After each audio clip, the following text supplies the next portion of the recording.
बिस्मिल्लाहिर्रहमानिर्रहीम। तमाम सोचने वालों को, सीखने वालों को, ढूंढने वालों को मेरा सलाम।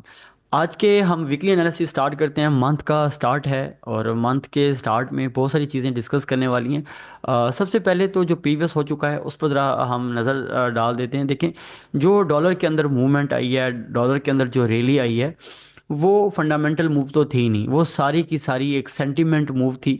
और सेंटीमेंट मूव से मुराद जैसे ही ट्रम्प जो 5 नवंबर को इलेक्शन जो है नॉमिनेट हुआ एज अ प्रेसिडेंट, तो मार्केट ने उसको पहले एंटिसिपेट कर लिया। मार्केट ने आपने क्रिप्टो को देखा, डॉलर को देखा और बहुत से बाकी करेंसियों के अंदर एक अच्छी मूव आई।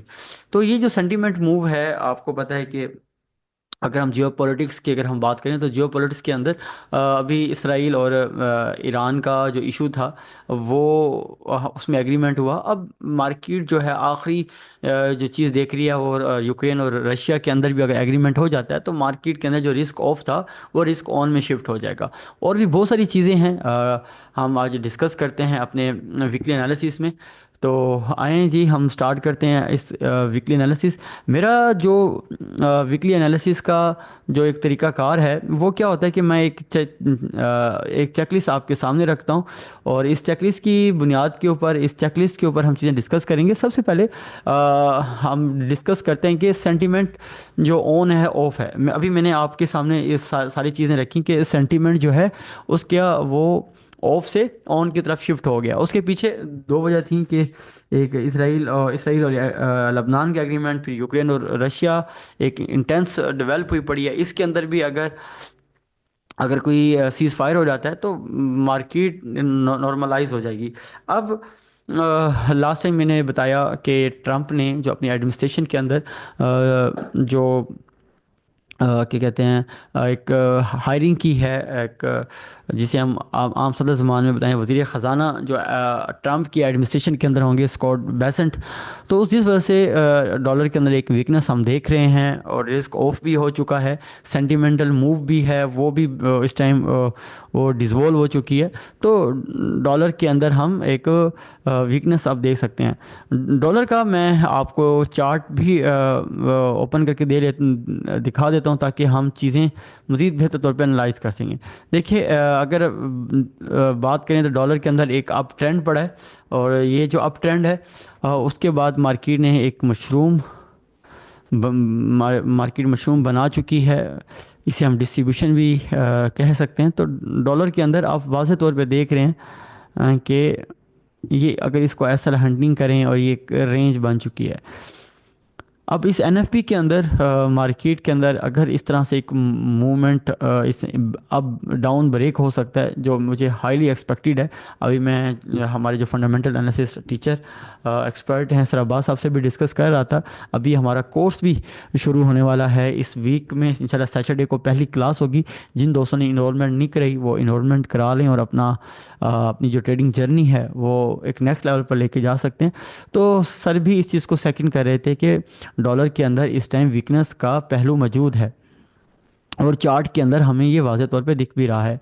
अब हो क्या सकता है कि मार्केट अगर आपको जितना भी डॉलर आपको अगर इन एरिया तक मिलता है तो आप डॉलर को शॉर्ट कीजिएगा, बाय ना कीजिएगा। तो एक चीज़। दूसरा, हम आज के अगर एनालिसिस स्टार्ट करें स्टेप बाय स्टेप, तो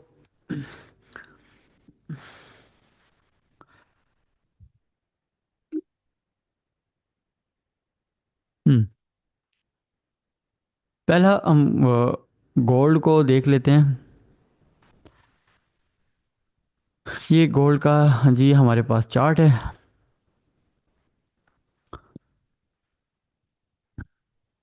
हम्म,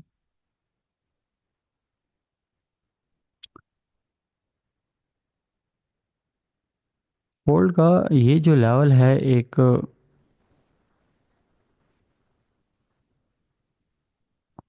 गोल्ड अपने इस लेवल के ऊपर आया हुआ है। तो गोल्ड को मैं कैसे देख रहा हूँ, यहाँ से देखें। मैं इस तरह से स्टडी करता हूँ गोल्ड के अंदर। तो गोल्ड जो है अपने जो लो है वो ऊपर ही बना रहा है, और यहाँ देखिए ना, हाई ऊपर बन रहे हैं, मार्केट लो भी ऊपर बना रही है। तो गोल्ड के अंदर मैं इस टाइम कोई वीकनेस का पहलू तो देख नहीं रहा। तो गोल्ड में अगर वीकनेस आई तो कैसे आ सकती है?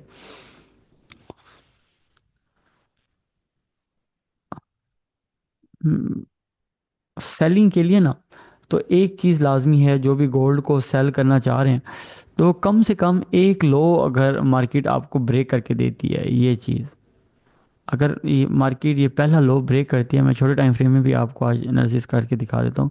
देखें, गोल्ड जो है अगर इन पहले लॉस को क्या करता है, ब्रेक करता है इस तरह से, तो हम गोल्ड को यहाँ इस लेवल तक 2603 के लेवल तक सेल देखेंगे। तो गोल्ड के अंदर अभी सेलिंग मुझे नज़र आ नहीं रही। गोल्ड को अगर सेल करना है तो कम से कम ये लो ब्रेक करवाएं, तो गोल्ड को सेल कीजिएगा, वरना गोल्ड अभी मुझे तो स्ट्रक्चर के हिसाब से गोल्ड के अंदर अभी स्ट्रेंथ है।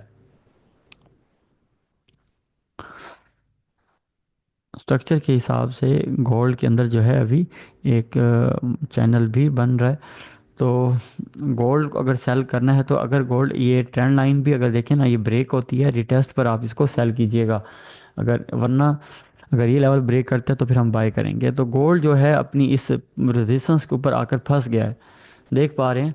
तो गोल्ड के ये दो सिनेरियो हैं, बाय और सेल के। इसके अलावा मुझे गोल्ड के एनालिसिस नहीं नज़र आ रहे। मैं इसको ज़रा मज़ीद भी देख लूँ।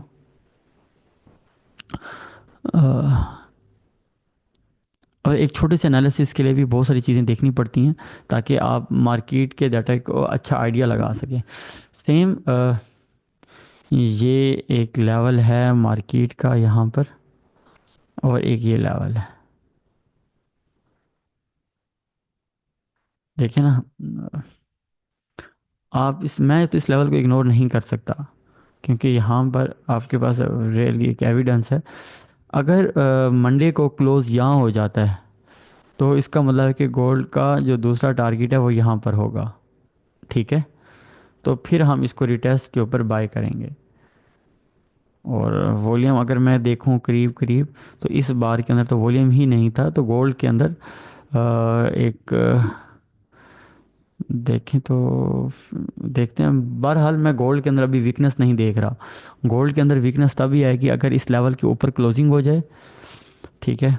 तो या यहाँ पर कोई एक अप थ्रस्ट बन जाए, तो फिर हम गोल्ड को बाय और सेल करेंगे। ये दो चीज़ कंडीशंस लाजमी देखिएगा। इस तरह से इंशाल्लाह ट्यूसडे को मैं जब दोबारा वीडियो बनाऊंगा तो बेहतर तौर पे इसको एनालाइज कर पाऊंगा। अभी गोल्ड जो है, अगर ओआई से भी देखें तो ओआई जो है गोल्ड को बेरिश बता रहा है। तो बेरिश का मैंने बताया। अच्छा, किस तरह से इसको सेल करना है मैं इसको एक बार दोबारा बता देता हूँ, क्योंकि बहुत से दोस्त गोल्ड को ट्रेड कर रहे होते हैं। तो थोड़ा सा ना मैं एक आपको बता रहा हूँ कि गोल्ड अगर ये लो ब्रेक करता है उसके बाद ही गोल्ड को सेल कीजिए करें, और यहाँ से सेल ना कीजिएगा, ओके। तो वाज़ेह तौर पे आपको एंटिसिपेट हो जाए मार्केट। अच्छा, यूरो यूएसडी की बात करते हैं। यूरो यूएसडी के अंदर जैसा कि हमने लास्ट वीक आपको बताया था कि यूरो के अंदर एक अप मूव पड़ी है। यूरो ने पूरी वो मूव फिल की है। लास्ट एनालिसिस जिसने देखे होंगे तो ज़रूर फीडबैक कीजिएगा कि हमारे एनालिसिस किस तरह से एज इट। अब हुआ क्या है कि मार्केट का ये जूस जो था वो मार्केट ने अपना अपना जूस निकाल लिया यहाँ तक। अब क्या हो सकता है यूरो के अंदर?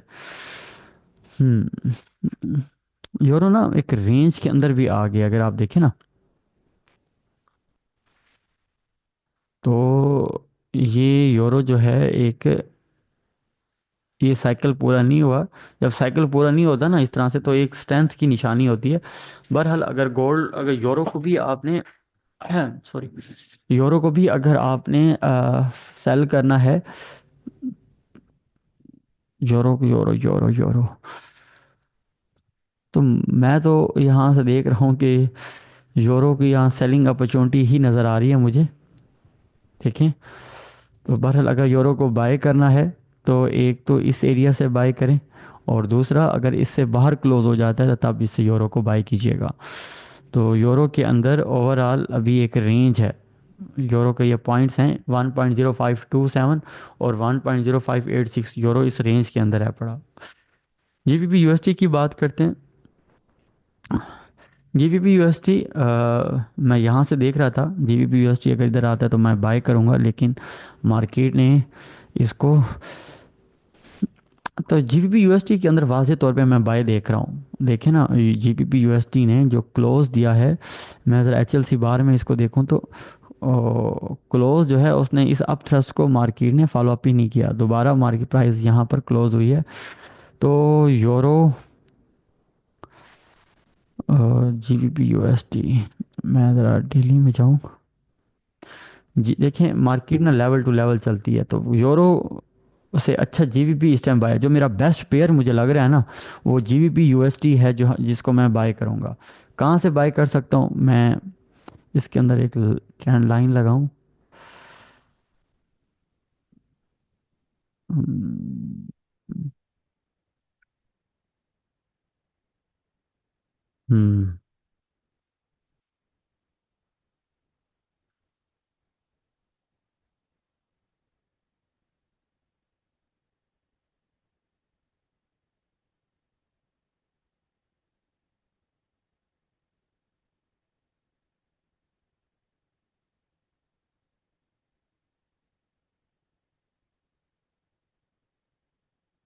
हम्म। यूरो, जीबीपी यूएसटी, यहाँ क्या एरिया है कि मार्केट को रिजेक्शन मिली है इधर ना? इसका मतलब ये एक लेवल मैं मिस तो नहीं कर रहा?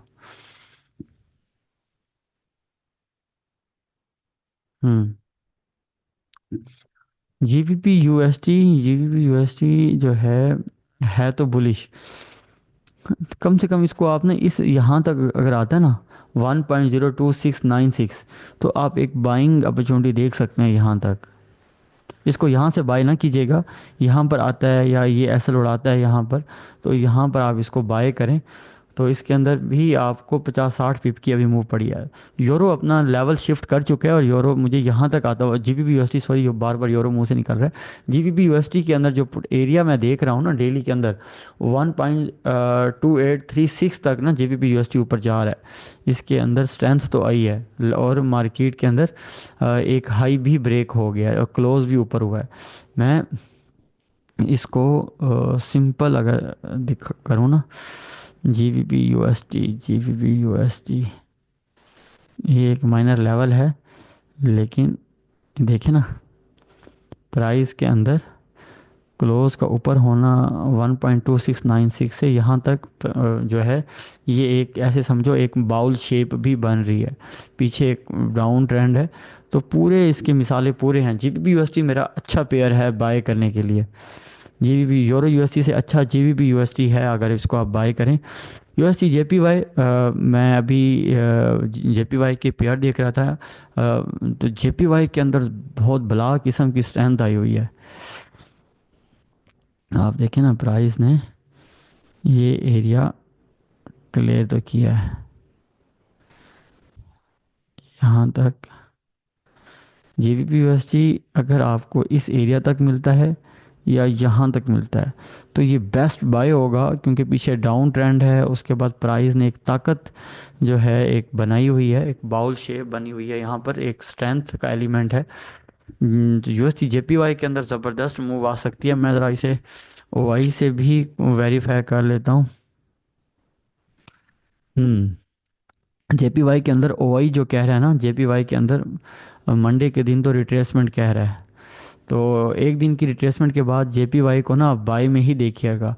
अगर ओआई भी अप आता है, ओआई भी अप आ जाए और कैंडल भी अप क्लोज हो जाए, तो उस दिन हमने इंशाल्लाह जेपीवाई को बाय करना, यानी यूएससी जेपीवाई, कैट जीबीपी जेपीवाई को हम सेल करेंगे। तो इसकी ट्रेड कहाँ पर है, किस वैल्यू से, कहाँ से हम इसको बाय सेल करें? तो मैं, हम्म, ये ना एक किस्म की ना यहाँ पर रेंज रेंज कर गया है, देख रहे हैं, यहाँ पर एक किस्म की रेंज कर गया है, देख रहे हैं। अगर इस रेंज को भी हम चलें तो ये अगेन इसका जो लेवल बनता है 150.50 का लेवल अच्छा होगा जीबीपी यूएसटी को हम अगर सेल करें तो। ओके, ये चीज़ देखिएगा। इसको रेंज, इसको सेल में ही देखना है, बाई में ना देखिएगा। जीबीपी जेपीवाई ज़बरदस्त किस्म की सेलिंग गई है अगेन। ये अपना लो जो है, जीबीपी जेपीवाई को देखें तो 1 2 3, यहाँ पर अगर मिलता है 192.30 40 के अंदर, तो ये आपको अच्छी सेलिंग दे सकता है। न लास्ट में मैं बीटीसी का, बीटीसी को तो मैं आपको बता रहा हूँ कि इसको हमने बाई में ही देखना है, सेल में नहीं देखना। ठीक है ना। तो फिलहाल इसके अंदर भी ये साइकिल है 92.9, 92 900 का जो लेवल है, या 91 100 का जो लेवल है बीटीसी के लिए एक अच्छा बाइंग लेवल साबित हो सकता है। तो ये थे आज के एनालिसिस। तो मैंने आपको कुछ चीज़ें बताई कि मार्केट के अंदर सेंटामेंटल मूव ख़त्म होने वाली है, और उसके बाद जो मेरे लिए बेस्ट पेयर है वो जीबीपी यूएसडी है। मैं जीबीपी यूएसडी को एक अच्छी बाइंग में देख रहा हूँ। इसके अंदर कोई 100 150 पिप की मूव है। इस पूरे हफ्ते में आप जीबीपी यूएसडी के अंदर एक अच्छी अपॉर्चुनिटी दे सकते हैं। उम्मीद है आज के एनालिसिस आपको पसंद आए होंगे। फिर मिलते हैं नेक्स्ट टॉपिक में। अपना बड़ा ख्याल रखिएगा। Take care. अल्लाह हाफिज़।